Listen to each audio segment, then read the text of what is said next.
When did it end? All the enjoyment. I'm sad again. Don't tell my boyfriend. It's not what he's made for. What was I made for? 'Cause I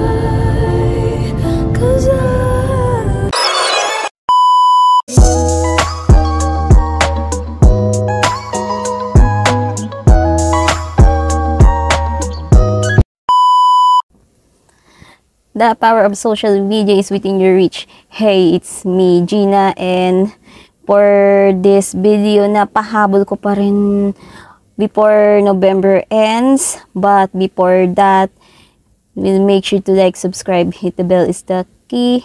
Don't skip ads for the continuous joyful ang person. So, this time, isa-share ko lang yung paano kami pumunta or ngayon lang kami naka-uwi ng probinsya, let's say, sa Bicol in Paracale, Camarines Norte.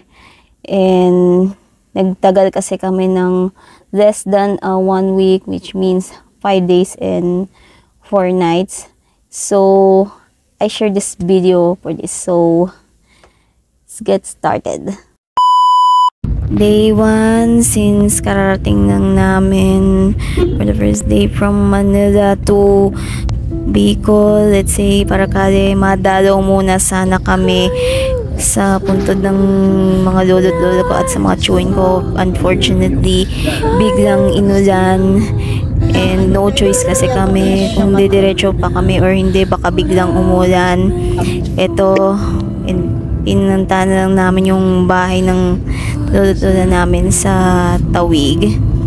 And after a few hours of long journey after the elementary school was viewed, ito, yung chewing kong pare ang nag-drive through sa amin, or I didn't sure kung ate ko yun or chewing ko. So, nung parating na kami, ito, yung chewing kong pare ang nagda-drive. Hindi kami nakauwi ni na mama nung May due to her own circumstances or reasons. And finally, nakarating na kami sa puntahan namin sa bahay nun.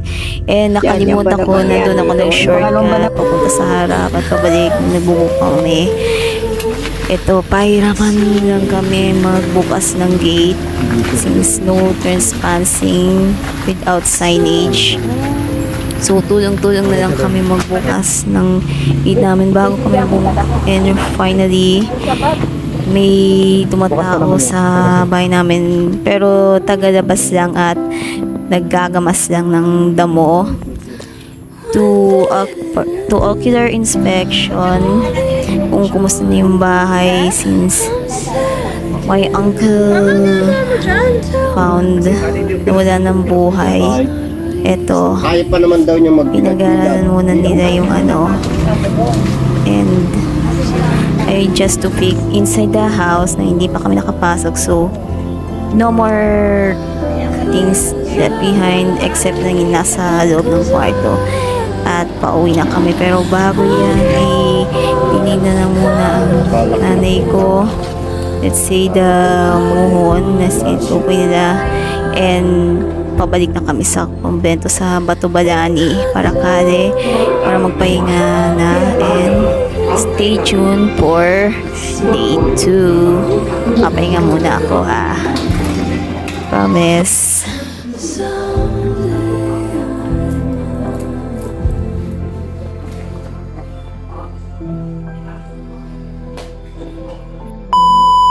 Hello and welcome to day 2. But first, dito muna kami nagsisimba ng Friday at 7 AM hanggang sa matapos.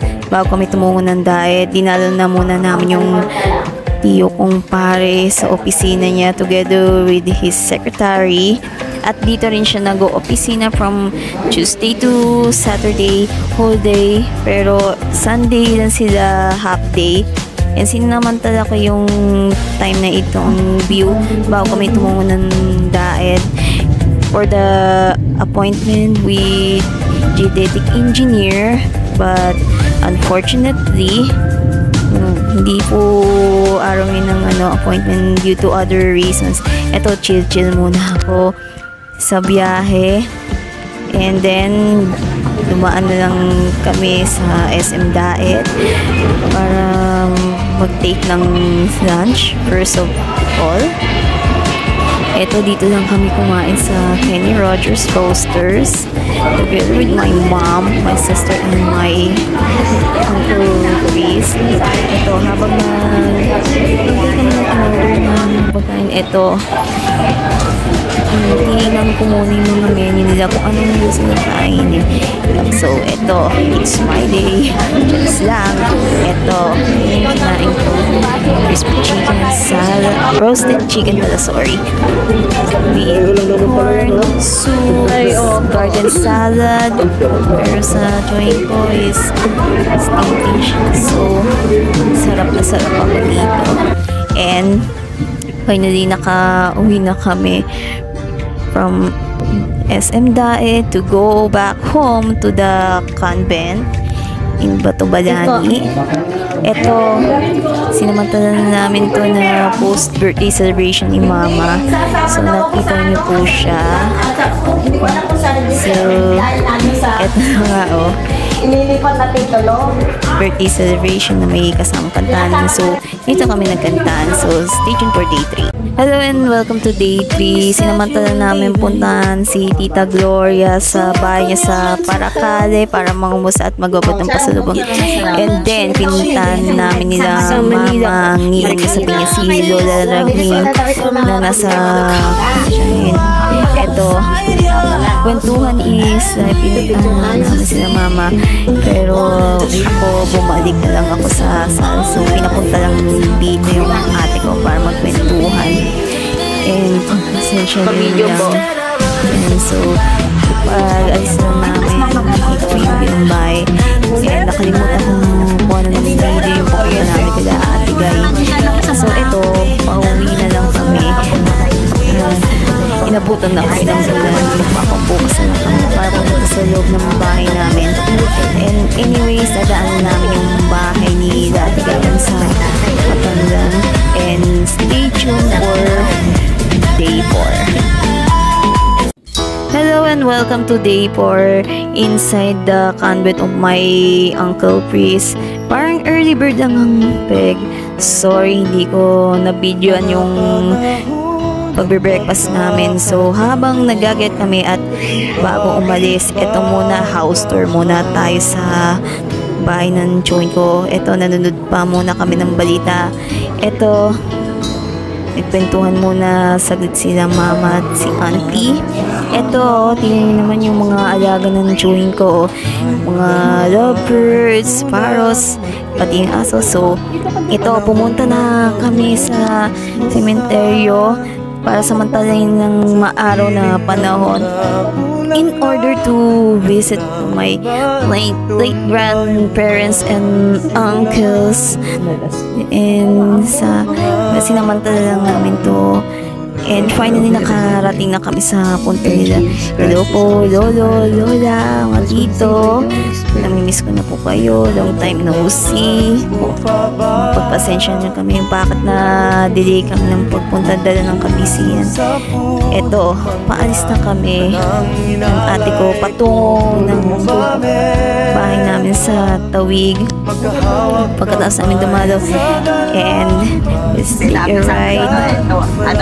Ito, papunta na kami ng bahay namin. But before that, binidyoan ko muna yung daan while driving. At dito pala nag-eskwela before ang uncle ko.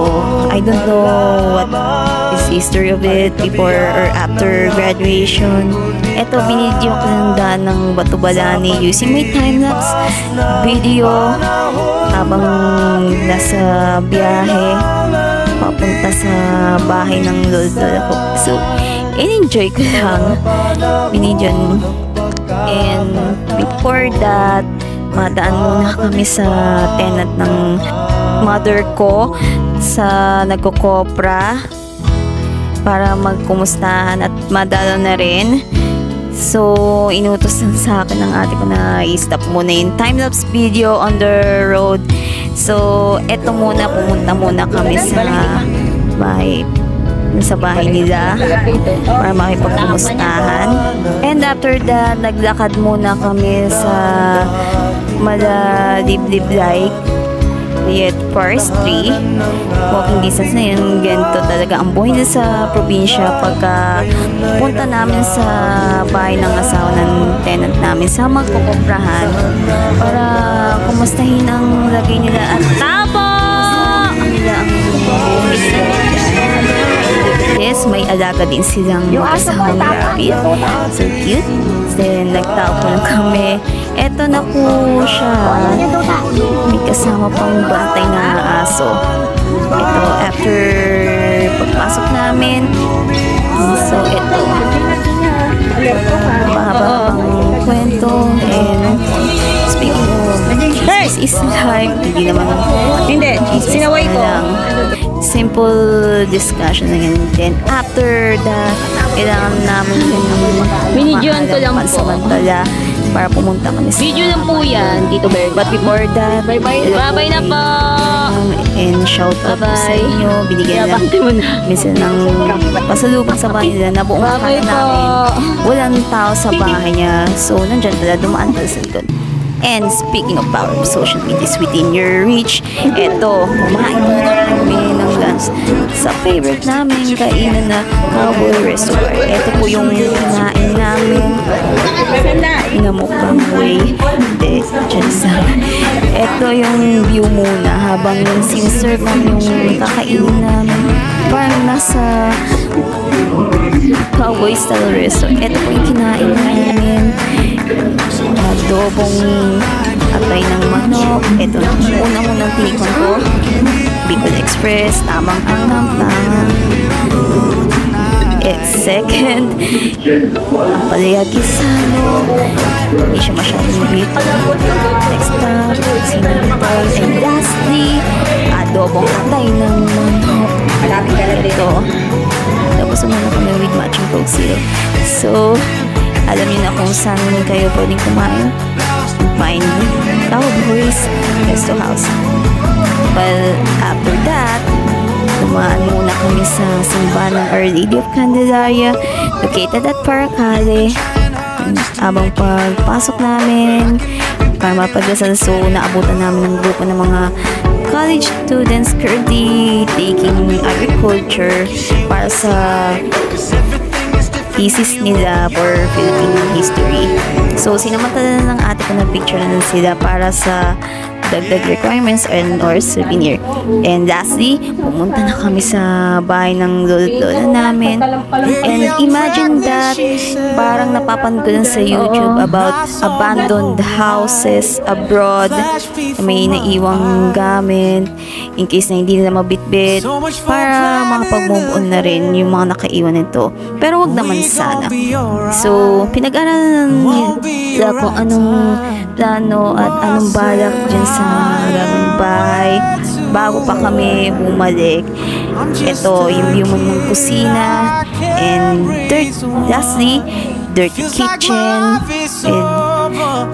and toilet, and yun na muna ang video na to, and see you on day 5. Ito, in ocular expression lang yan ni Mama.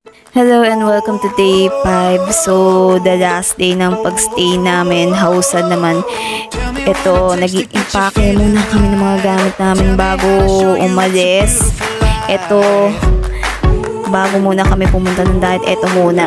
Kaya nag-handa muna kami ng mga breakfast. Ito, nanonood pa ng TV. Umaga pa naman yan. Ito, look at the before, and this is the aftermath na pag-impake para ready na lang yan. Lahat-lahat. So, before that, pumunta muna kami sa diet para sa consultation for the surveyor, engineer Remus Ramos, geodetic engineer for the appointment. Ito, paalis na kami niyan sa kumpento para umuwi na, but before that, last dalaw muna namin kay Lola Daging, as in ng nanay ko. Doon na muna kami kakain ng birthday bago kami umalis.